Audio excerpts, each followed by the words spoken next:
Esse é um momento, assim, não é diferente, né? Mas é um momento que faz um marco para o povo de Israel. Da mesma forma que eles passaram o Mar Vermelho, quando eles fugiam do faraó, melhor dizendo, quando eles saíam da escravidão do Egito, eles para poder entrar na terra prometida, eles têm que passar pelo Rio Jordão.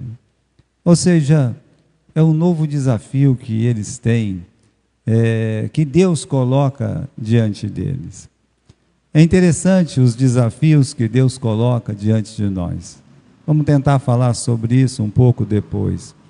Mas os desafios de lá de trás, eles são muito parecidos com os desafios que a gente enfrenta hoje. Não tem muita diferença. A diferença é que você poderia estar mais maduro, nós deveríamos estar mais preparados, mas geralmente não é isso que acontece.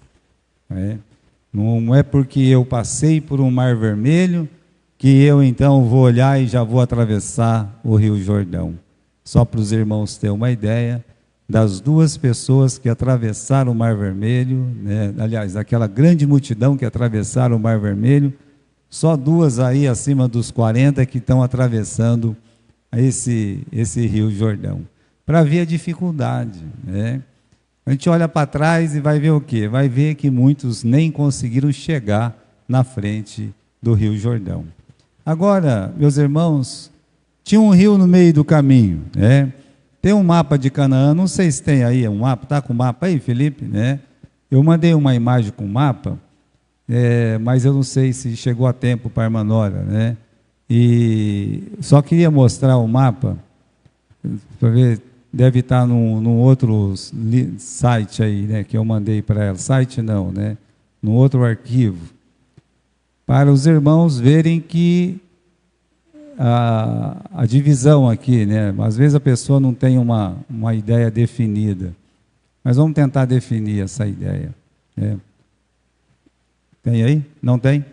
Não tem dois arquivos que eu mandei para a irmã Nora? Só um? Tá, mas um arquivo tem, em um tem dois, e no outro tem um. O que tem só um, às vezes encontra. Depois ele vai tentar encontrar, Mas a ideia, irmãos, é que a Canaã, quando você olha assim no mapa, é engraçado, Porque você olha no mapa e são duas partes praticamente iguais, como se fosse um corte de laranja pela metade, E aí você tem assim, de laranja não, vamos colocar aqui uma melancia, Aí você olha lá para cima e você vê um racha no meio assim, que é justamente o Rio Jordão, que passa pelas águas de Merom, depois pelo Mar da Galileia, e lá embaixo vai passar pelo Mar Morto, que é o Mar Salgado. Então esse rio que nasce lá, meus irmãos, nas montanhas de Hermon, ele vai descendo em linha reta, mas linha reta mesmo assim, ele vai descendo, passando por essas três lagos enormes, E aí, então, ele acaba ali no Mar Salgado. E ele divide Canaã oriental, de Canaã ocidental, ou seja, eles estão em Canaã ocidental, E eles têm que entrar em Canaã oriental, ou seja, eles estão, meus irmãos, do lado errado de Canaã, pelo que Deus tinha prometido para eles. Então, um rio divide esses dois lugares, Dá uma olhada aqui no capítulo 3, versículo 1, vamos ler de novo, E levantou-se Josué bem cedinho, e partiram de Sitim, ele e todos os filhos de Israel, e vieram até o Jordão, e ficaram ali, Então, eles tinham que atravessar aquele rio. Por que era tão importante atravessar aquele rio? Porque a promessa de Deus era para o outro lado. Inclusive, as 2,5 tribos que ficaram instaladas ali, onde eles já estavam, elas foram mesmo recriminadas e depois tiveram que se ajuramentar que os homens lutariam do outro lado e depois voltariam quando tudo tivesse acabado. Ou seja, né, Deus, não é porque pegaram essa metade de Canaã aqui que estava certo, não, né? A promessa de Deus era para o outro lado, não achou aí não, né? A promessa de Deus era para o outro lado. Agora, meus irmãos, como é que vai atravessar esse lago, né? Se era tempo de enchente. E a gente sabe que em tempo de enchente, qualquer riozinho vira um Deus nos acuda, né? Achou aí, Felipe, né? Só para os irmãos aqui que não conhecem o mapa lá, poder ter uma ideia. É logo na segunda, né? Aí, vamos ver se aparece aí agora. Não conseguiu? Quando a gente quer, não aparece, né? É bem assim mesmo. Aí, né? Então, o pessoal da live vai ficar meio sem imagem, né? Eles estão aqui desse lado, correto? Aqui nessa região. Na verdade, eles tomaram toda essa região, correto? Chegaram aqui, venceram o Seom, né? Venceram o Og, os amorreus habitavam esse lado, mas a promessa de Deus, olha o rio aqui, né? A promessa de Deus era esse lado, né? Então a gente pode até entrar no lugar errado se a gente quiser, correto? Mas Deus fez uma promessa que seria essa região, então eles têm que atravessar o rio e passar para o outro lado. Essa era a vontade de Deus. Mas como eu disse, era tempo de enchente. E tempo de enchente, meus irmãos, ninguém vai atravessar, correto? A não ser que seja um doido, um maluco. E engraçado que 2 espias conseguiram atravessar, né? E a gente fala assim, mas como é que os 2 espias atravessaram? O segredo dos 2 espias ter atravessado se encontra nessa passagem. Pode voltar lá agora, Felipe, né? Se encontra na passagem de 1 Crônicas, capítulo 12 e versículo 15. Veja lá, você vai entrar lá, né, em 1 Crônicas, capítulo 12 e versículo 15. Olha como nós encontramos aqui a palavra de Deus, nos auxiliando a entender como é que aqueles 2 espias conseguiram atravessar. Capítulo 12 e versículo 15. Vamos ler primeiro o versículo 14. Estes dos filhos de Gade foram os capitães do exército. O menor tinha o encargo de 100 homens e o maior de 1000. O que ele está dizendo aqui? Que o mais fraquinho deles podia vencer 100 e o mais forte deles conseguia bater em 1000. Não era brincadeira esses homens, não. Agora dá uma olhada no versículo 15, né, de 1 Crônicas 12, 15. Estes são os que passaram o Jordão no primeiro mês, quando ele transbordava por todas as suas ribanceiras, e fizeram fugir todos os dos vales do Oriente e do Ocidente. Para vocês verem que aqueles 2 espias que atravessaram eram verdadeiros heróis.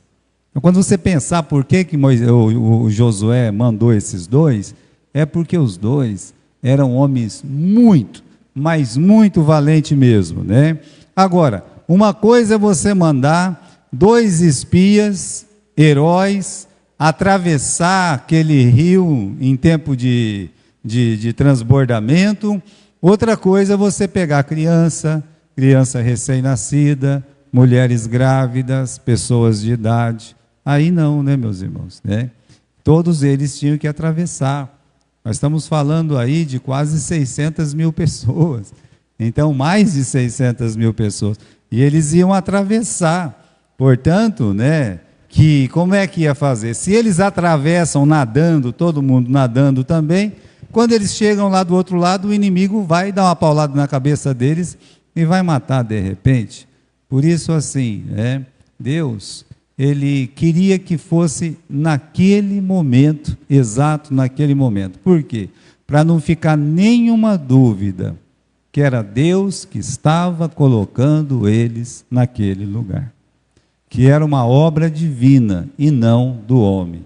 Para tomar o outro lado de Canaã, eles já foram entrando, venceram e lutaram e coisa e tal. Mas não era o lado que Deus tinha prometido. Agora, o outro lado que Deus prometeu, um grande milagre já ia começar na vida deles. Então, do mesmo jeito, a passagem precisava de outro milagre, do mesmo jeito, meus irmãos, que Deus abriu o Mar Vermelho. E eu lembro os irmãos, que a abertura do Mar Vermelho é o maior de todos os milagres daquela primeira geração. Não houve um milagre que pudesse ser tão grande. Por isso, lembrado nos Salmos, lembrado, meus irmãos, pelo apóstolo Paulo, lembrado sempre a abertura do Mar Vermelho. Eu me lembro que quando você visitava a casa de um crente, em muitos e muitos anos atrás, era quase que comum ele ter um quadro lá na casa dele da abertura do Mar Vermelho, Estava lá, uma abertura do Mar Vermelho e o povo passando. E isso foi um grande milagre. Agora Deus vai fazer um outro milagre. Essa geração, meus irmãos, não viu o Mar Vermelho se abrir. Então Deus, vai mostrar aqui que pode fazer de novo. É aquilo que eu disse, Se o mar impedia no começo, agora um rio impede para eles poder entrar.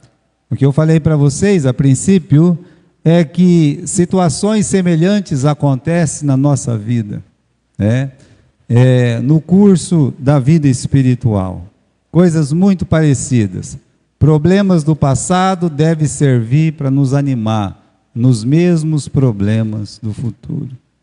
Se você pegar a sua vida espiritual, é assim mesmo, Você vai ver que aquilo que está acontecendo hoje não é muito diferente daquilo que aconteceu quando você se converteu. Há 40, por exemplo, a minha conversão, esse mês completa 43 anos. Então, há 43 anos atrás, eu tive, alguns problemas, E eu posso dizer que não são tão diferentes dos problemas hoje, que a gente enfrenta, que os meus filhos vão enfrentar. Se um dia tiver neto, eles vão enfrentar quando ele se converter. Não muda, é muito parecido, tá? E o detalhe das duas passagens é a fé, tá? Do mesmo jeito que Hebreus lembra, pela fé atravessaram o Mar Vermelho. Então aqui eles são chamados a atuar pela fé.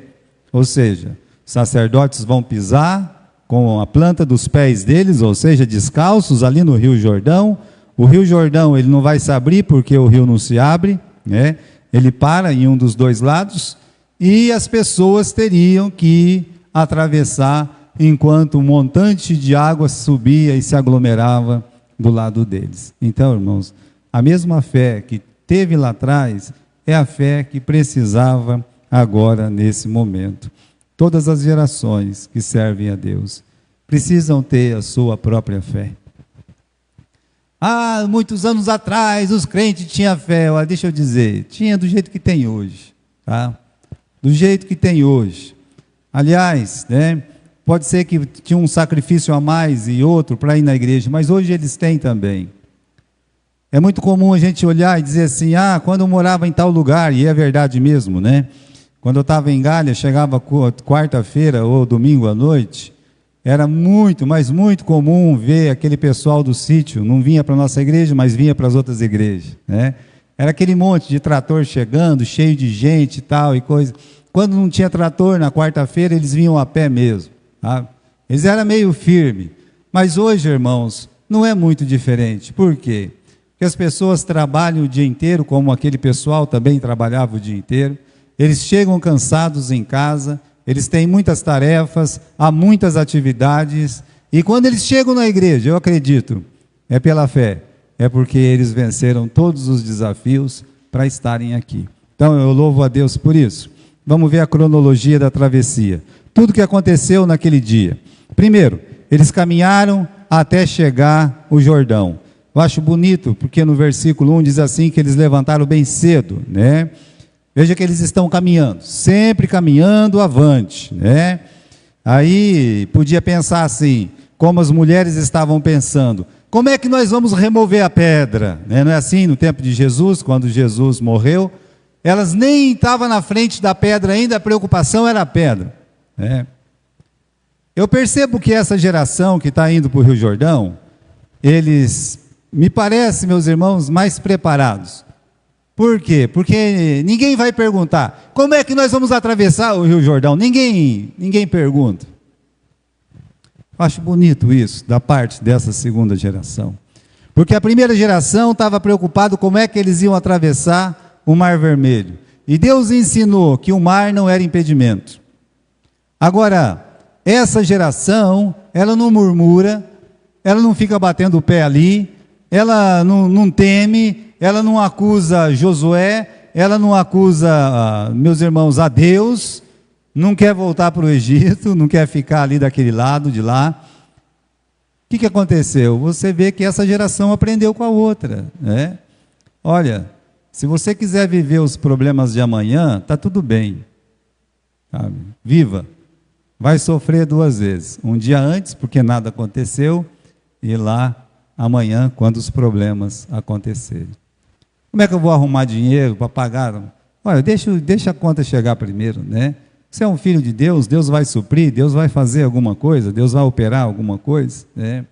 Lembre-se disso, meus irmãos. A gente pode viver sempre os problemas antes deles chegarem, quando na verdade a gente só precisa, quando chegar Deus vai resolver, como está acontecendo aqui, né? Eles são chamados para seguir a arca, chegaram lá, tinha um rio no meio do caminho, então, meus irmãos, eles são realmente chamados no versículo 3 e 4, os generais, né, os oficiais, saíram ali pelo meio do povo, falando assim, no versículo 3, dizendo, quando vires a arca da aliança do Senhor Deus, e que os sacerdotes levitas a levam, partireis vós também do vosso lugar e seguireis. Quando vocês vê a arca andando, né, e os levitas levando a arca, vocês sigam a arca. Aí deu uma recomendação no versículo 4. Haja contudo entre vós e ela uma distância de 1 quilômetro, mais ou menos, e não vos achegueis a ela, para que saibais o caminho pela qual haveis de ir, porquanto por este caminho nunca passaste antes. Vocês sigam a arca, sigam de longe, porque vocês não sabem o caminho, então vocês nunca passaram por esse caminho, sigam a arca. Também isso é bonito, meus irmãos, isso é bonito de ver, que eles não iam andar assim, todos desorganizados, vamos atravessar. Qual lugar desorganizado que deu certo nesse mundo? Qual igreja desorganizada que todo mundo manda vai dar certo nesse mundo? Qual família desorganizada que todo mundo quer falar e não tem autoridade do pai vai dar certo nesse mundo? Que local de trabalho que tem mais cacique do que índio vai dar certo nesse mundo? Então, meus irmãos, todos são ordenados, segue a arca, e segue de longe, para vocês prestar atenção, para ver onde ela está indo, para vocês ir, porque vocês ainda não passaram por esse caminho. Teriam que esperar, meus irmãos, o sacerdote pisar, para depois eles ir. Depois que o sacerdote foi, eles vão, ou seja, era seguir ditames espirituais. Antes da travessia, versículo 5, disse Josué também ao povo, santificai-os, pois amanhã fará o Senhor maravilhas no vosso meio. Bem, não era uma santificação extrema, como nós vemos às vezes em algumas outras partes da Bíblia, com o jejum e assim, sabe, eles se abster de todas as coisas, de comida e tudo. Não, a gente não vê isso aqui, né? Eu considero isso mais como uma vigília de oração para uma boa travessia. Veja no final do versículo que ele fala assim, olha, vocês se santificam, porque amanhã o Senhor vai fazer maravilhas no meio de vós. Muita coisa boa que você vai colher amanhã é porque você se santificou hoje. Muita coisa ruim que você colhe amanhã porque você não se santificou hoje. Então, se santifica hoje, você vai colher bênçãos amanhã. Essa é a norma, né? Você vai ver que antes de grandes coisas que Deus fez, houve um momento de santificação, houve um momento de preparo. Para eles saírem do Egito e atravessar o Mar Vermelho, Mas lembra que eles estavam lá reunidos diante do Cordeiro, né? Limpos pelo sangue de Jesus. Então não foi de qualquer jeito também. Assim também, meus irmãos, a travessia de um simples rio. Agora, para atravessar um simples rio, teriam que seguir o líder espiritual, seguir a arca que representava a presença de Deus, se santificar só porque estão atravessando um simples rio. Que dirá na nossa vida, meus irmãos? Quanto nós devemos nos santificar para amanhã poder colher as bênçãos do Senhor. Agora, a necessidade da unção do líder, veja aqui no versículo 7, Deus fala diretamente com Josué, e disse assim: Josué, olha bem, hoje eu vou começar a te engrandecer perante os olhos de todo Israel, para que saibam que assim como fui com Moisés, assim eu vou ser contigo.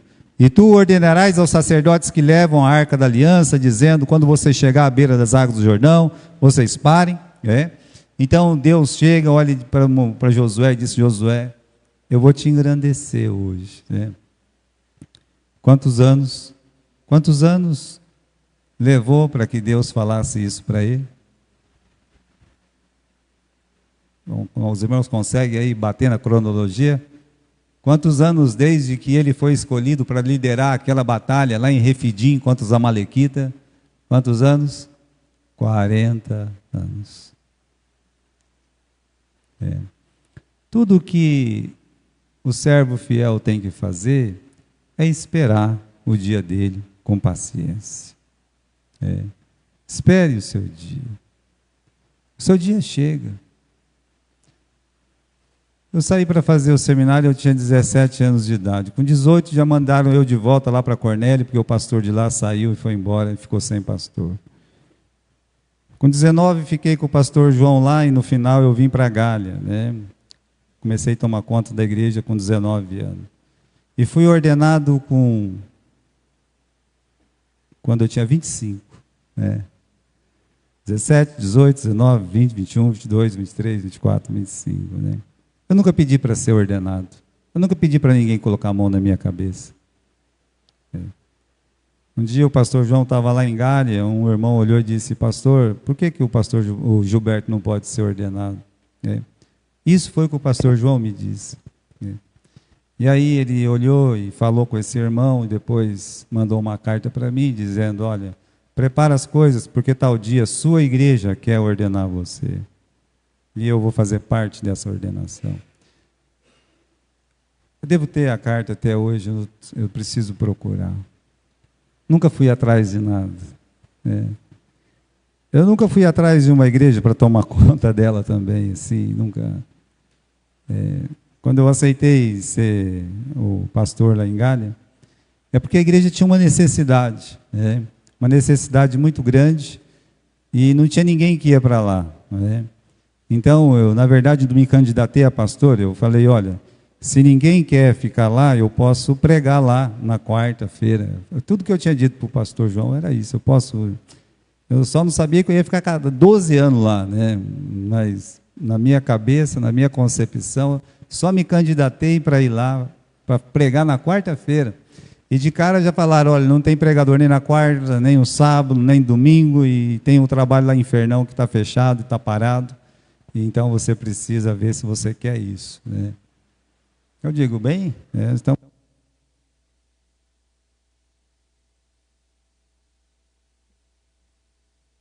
para trabalhar, foi o que eu disse, para o pastor João, nunca fui atrás.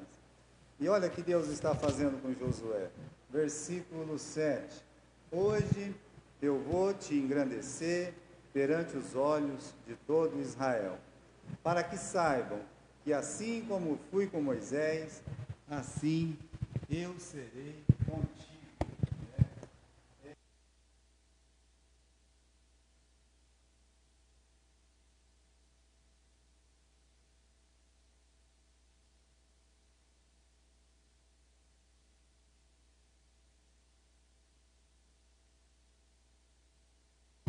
9, não partiu dele, partiu de Deus.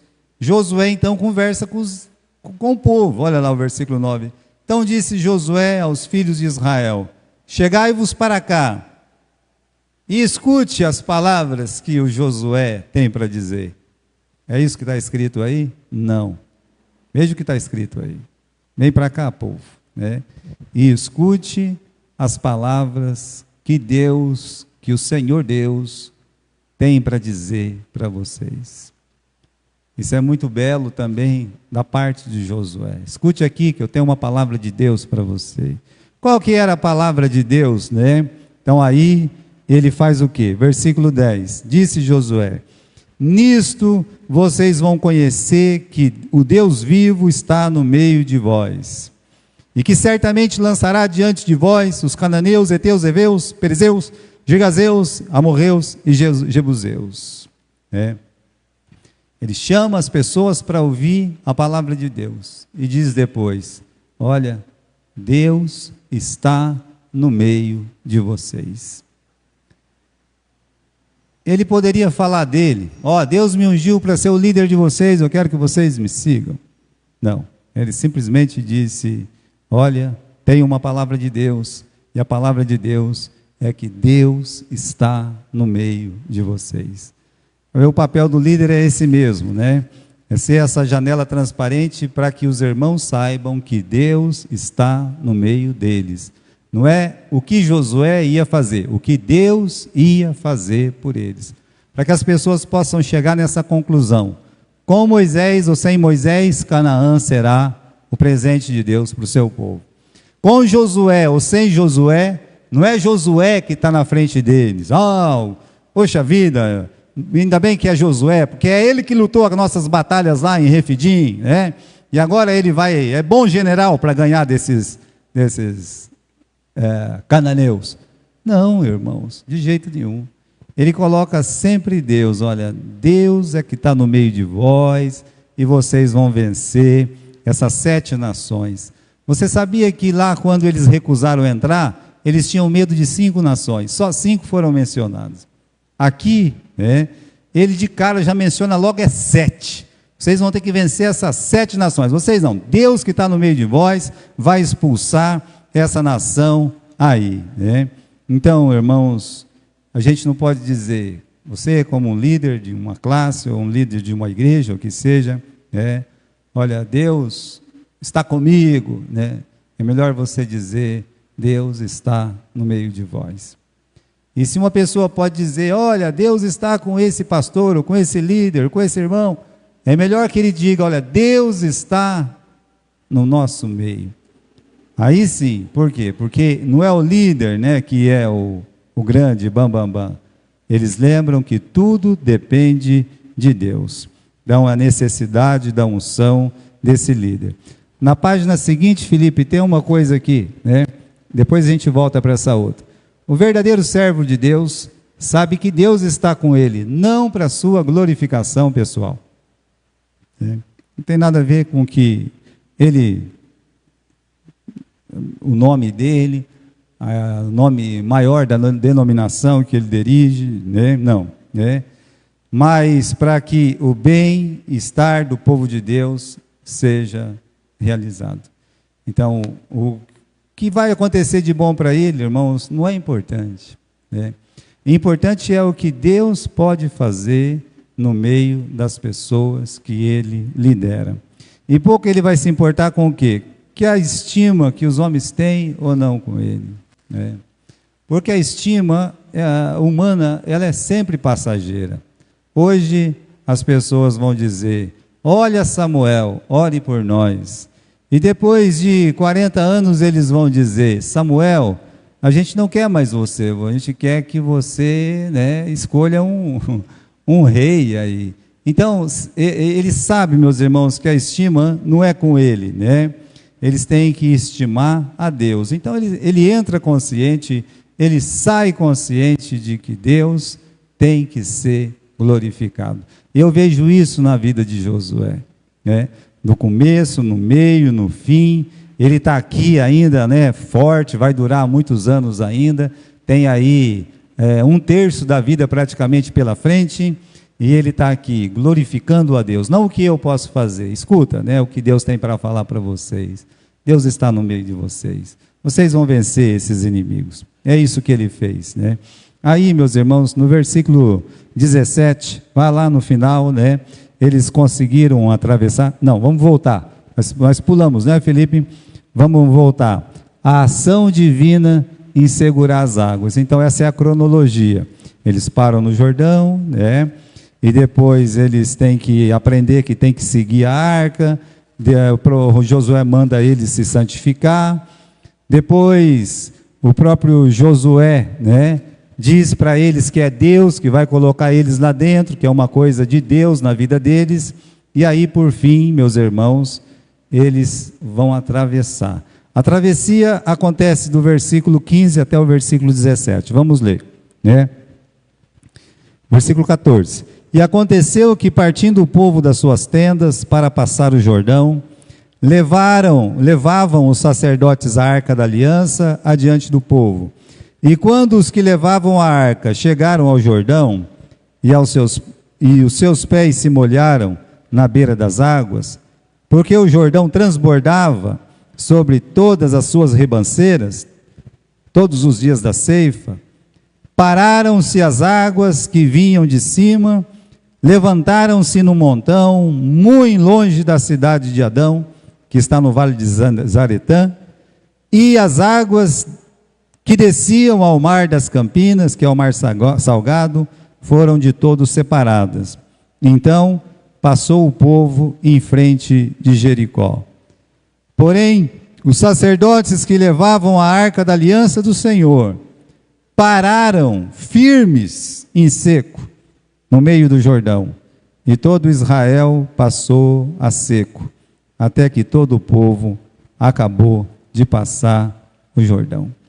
Irmãos, os sacerdotes eles foram, colocaram o pezinho deles ali na água e continuaram, e foram até no meio. Quando eles chegaram no meio, eles pararam. O rio não é tão grande assim.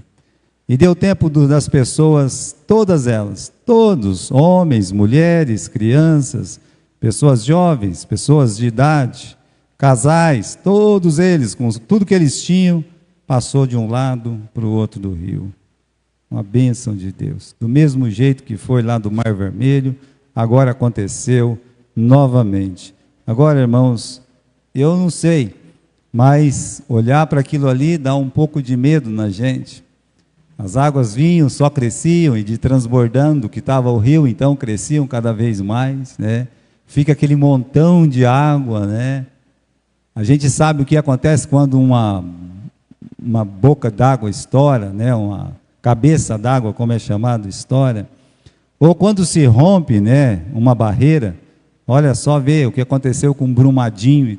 Então a gente sabe a força das águas, não precisa dizer isso. Agora, né, os sacerdotes estavam lá, firmes, né, enquanto isso as pessoas passavam. Eu queria falar um pouco aí, meus irmãos, né, dessa passagem, porque a última coisa que você lê lá no versículo 17, é a penúltima, né? A penúltima frase é que todo Israel passou a seco, ou seja, a pé enxuto. Essa é a forma maravilhosa, né, que Deus, ele abre a mão dele. Como eu disse, ninguém sabia exatamente o que ia acontecer. É como a mão de Deus, ela vai se abrindo, né, mas um dedo de cada vez. As coisas vão acontecendo no tempo que tem que acontecer, nem para frente e nem para trás, né? Você vai avançando, surge um problema, Deus vai te abençoar a resolver aquele problema. Então, espere Deus agir, espere que as portas vão se abrir, né? O que a gente aprende desde o Mar Vermelho é que não existe beco sem saída para um crente que está caminhando com Deus. Não existe isso. Ah, não tem mais jeito, não tem saída.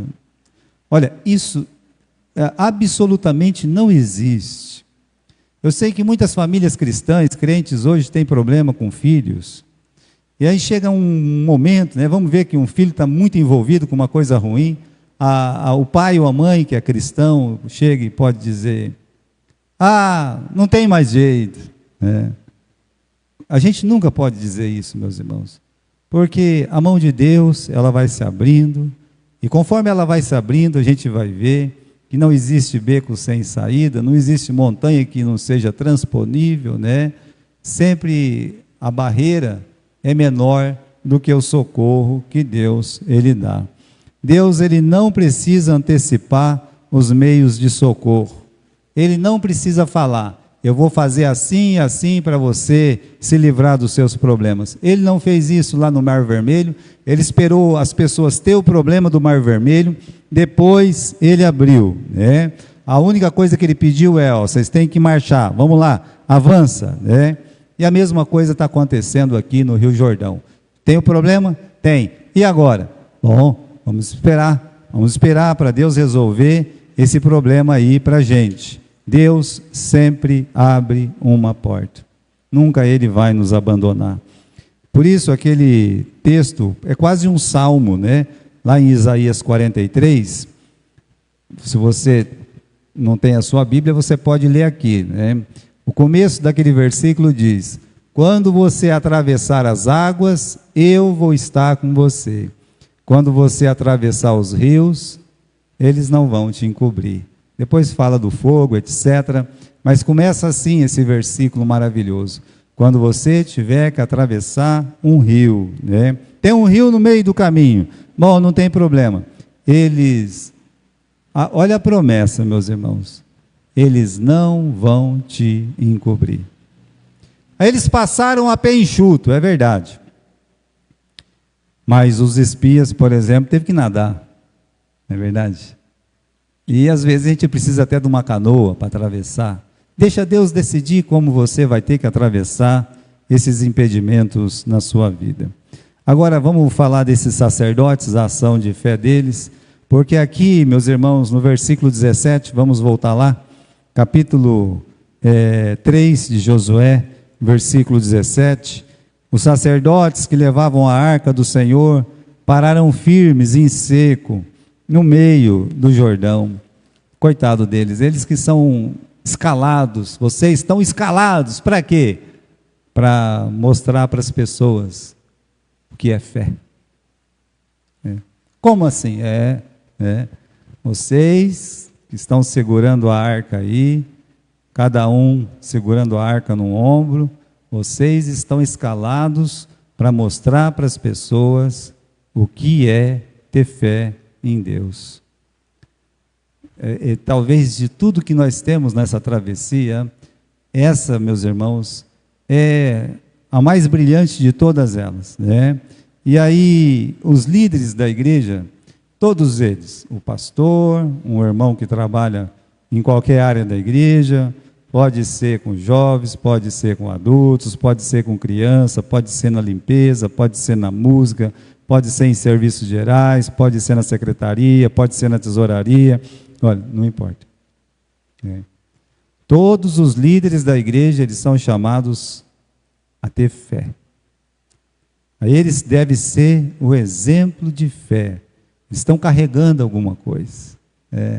E se a gente olhar, de todas as pessoas que estavam atravessando aquele rio, eles eram os mais vulneráveis. Não tinha quatro que pudesse ser mais vulnerável do que aqueles pobres sacerdotes.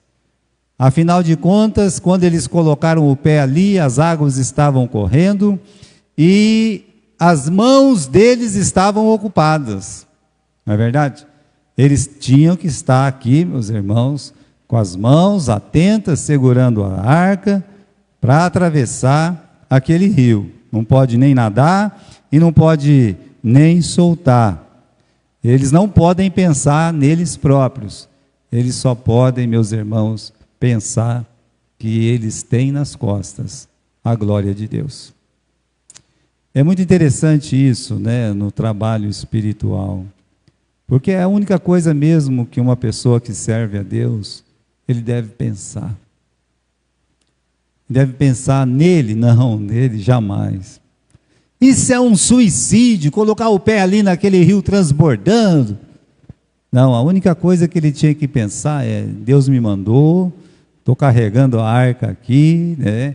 E esse Deus, que é o meu Deus, que é o Deus dessa arca, ele tem que cuidar da arca e de mim. É isso que ele tem que fazer. E eu só tenho que crer, né? Então, meus irmãos, o crente, o que serve a Deus na igreja, tudo que ele tem que fazer é lembrar que a obra não é dele, a obra é de Deus. Na hora que ele começa e na hora que ele termina. Estamos aqui para servir a Deus. O único patrimônio que a igreja tem mesmo são seus membros. O pastor não é um patrimônio da igreja, porque uma hora ele está, outra hora ele não está mais. Mas, enquanto ali, ou os membros, líderes, enquanto ali também, o cargo de liderança também não é um cargo que vai ficar para sempre, não é verdade? Então, mas enquanto eles podiam fazer, se era a vez deles carregar aquela arca, eles tinham que ser os primeiros a mostrar que tem fé. Sem fé é impossível agradar a Deus, não há dúvida disso. O sacerdote tem que cobrar a fé do Josué, que é o líder.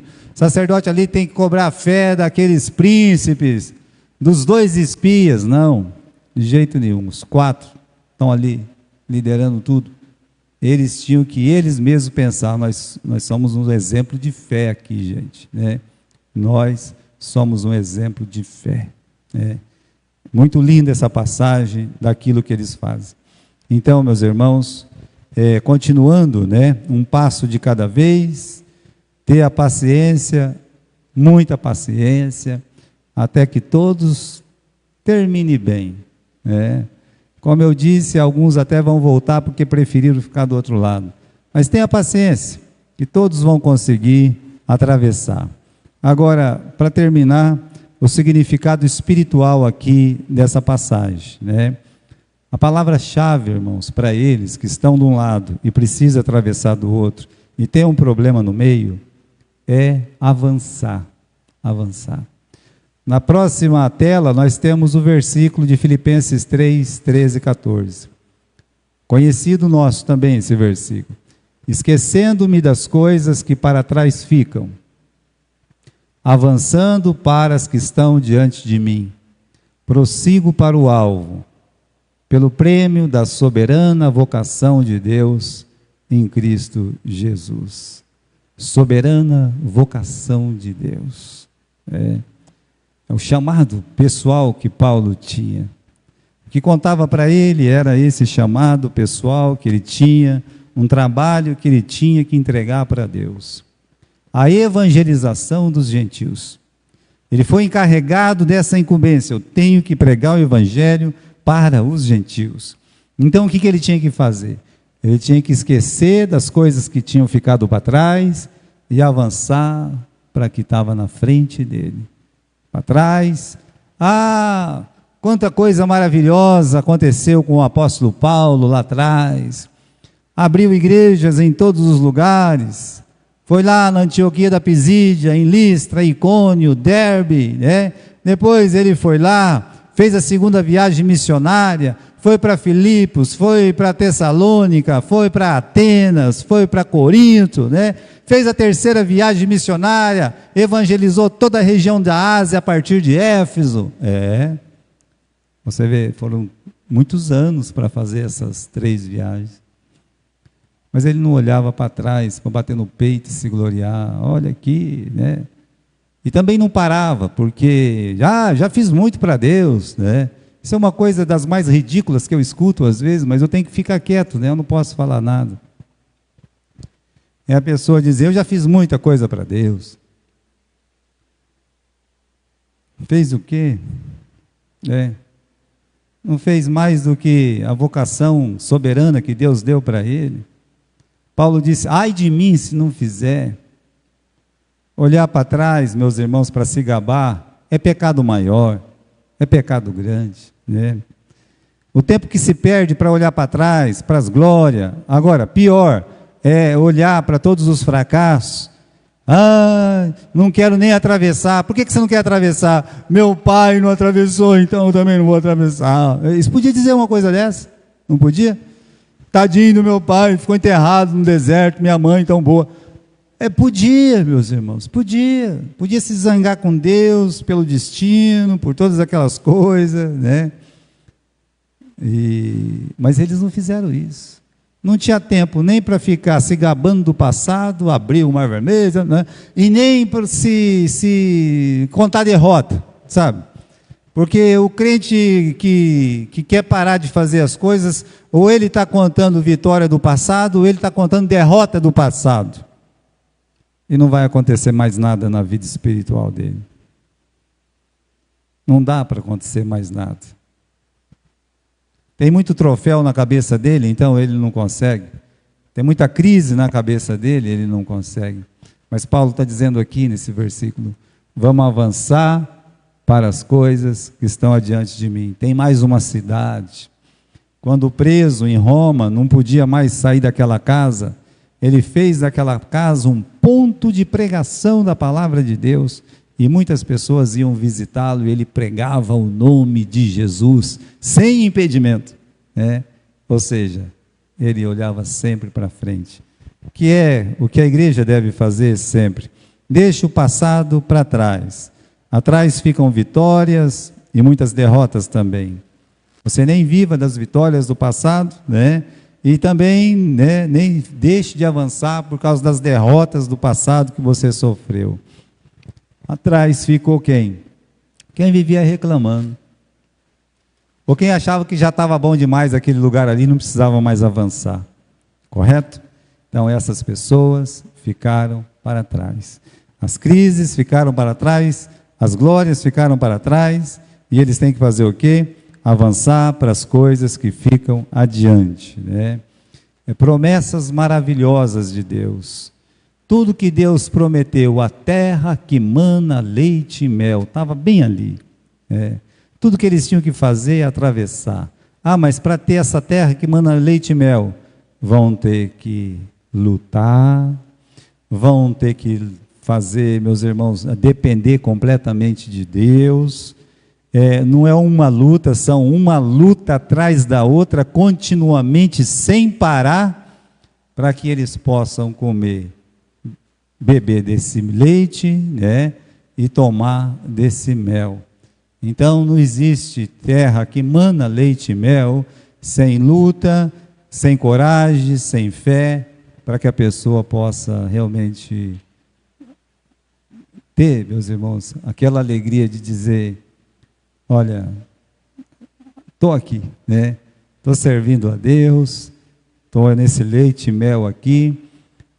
Tem que ficar esperto, porque o inimigo sagaz tem muitas armadilhas e vai querer me tirar o leite e o mel sempre que ele puder. Então a luta não acaba nunca, era só uma passagem para muitas outras batalhas. Amém?